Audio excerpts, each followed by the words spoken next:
එකතු වෙලා ඉන්නේ රයිස්රා ඉනෝවේෂන්ස් වලින් අරන් ඉන්න 3D printing video series එකේ දෙවෙනි වීඩියෝ එකත් එක්ක.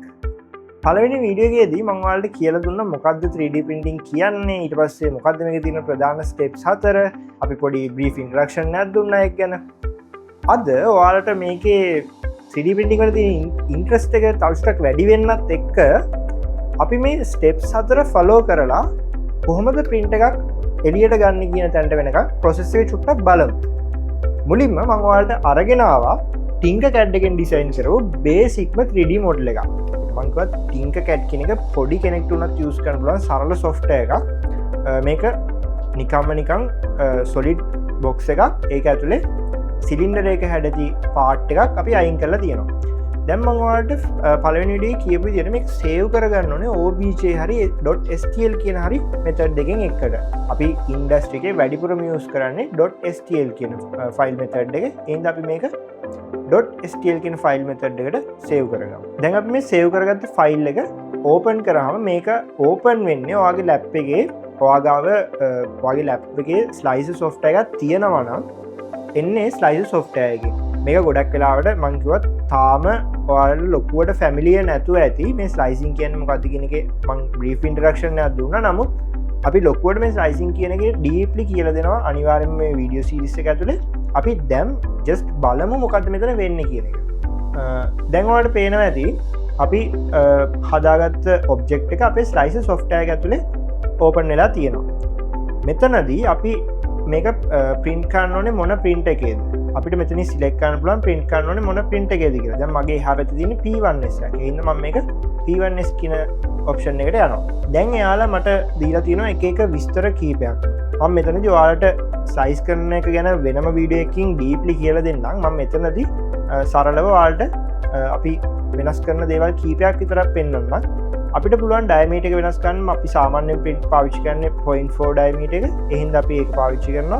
play height එහෙම අපිට වෙනස් කරන්න ඕනවක් නැහැ මේ වෙලාවේ. ඊට පස්සේ මෙතන මට අපේ මැටීරියල් එක සිලෙක්ට් කරන්න පුළුවන්. මම දැන් මෙතනදී පාවිච්චි කරන්නේ PLA කියන එක. අපි ගාව මේ වෙලාවේ තියෙන generic PLA ඒ වුණාට අපි eSun generic දෙකම පාවිච්චි කරනවා. අපි ලංකාවේ වැඩිපුර පාවිච්චි කරන ගොඩක් වෙලාවට eSun PLA.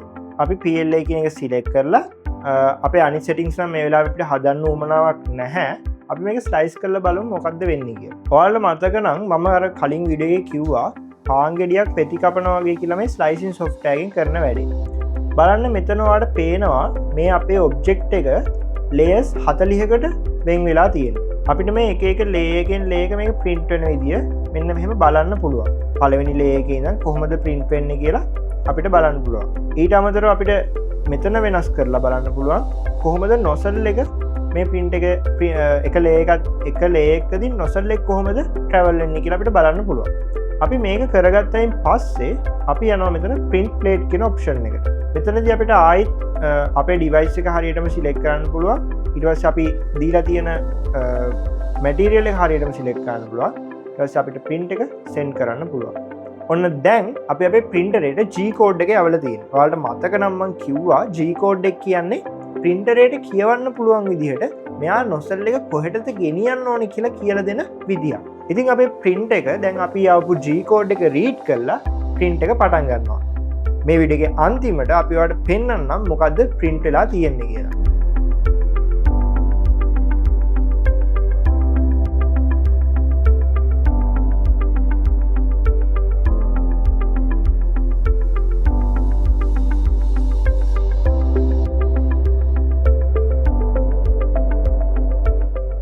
හරි ඔන්න එන අපි print කරගත්ත print එක අපේ අතට හම්බෙලා තියෙනවා. අපි ඩිසයින් කරා ස්ලයිස් කරා අපේ printer එකෙන් print කරගත්තා. ඔයාලට මම කිව්වා තව එක step එකක් තියෙනවා. මොකද්ද? post processing කියලා තව step එකක් තියෙනවා. හැබැයි මම කිව්වා ඒක හැම print එකේදීම කරන්න ඕනේ වෙන්නේ නැහැ කියලා. ඉතින් මේකත් ඒ වගේ post processing කියන දේ කරන්න ඕනේ නැති print එකක්. හරි. ඔයාලට මේ වීඩියෝ දෙකේදීම පළවෙනි සහ දෙවෙනි වීඩියෝ දෙකේදීම අපි ගෙනාවේ 3D printing ගැන පොඩි ඉන්ට්‍රොඩක්ෂන් එකක්. සහ මොකද්ද මේක වෙන්නේ කියලා ඔයාලට පෙන්නුවා. හැමෝටම 3D printers නැහැනේ. අපි පෙන්නුවා මොකද්ද මේ 3D printing ඇතුලේ වෙන්නේ කියලා. හැබැයි ඊළඟ වීඩියෝ එකේ ඉඳන් අපේ තුන්වෙනි වීඩියෝ එකේ ඉඳන් අපි මේ හැම දෙයක් ගැනම ගොඩක් ඩීප් ඉගෙන ගන්න පටන් ගන්නවා. ඉතින් හැමදේටම කලින් 3D පින්ටිං කරන කෙනෙක් හොඳටම දැනගන්න ඕන දෙයක් තමයි අපි මොනවද මේවට යූස් කරන මැටීරියල්ස් කියලා. ඒ කියන්නේ පොලිමර්ස් අපි යූස් කරනවා කියලා මම කිව්වා.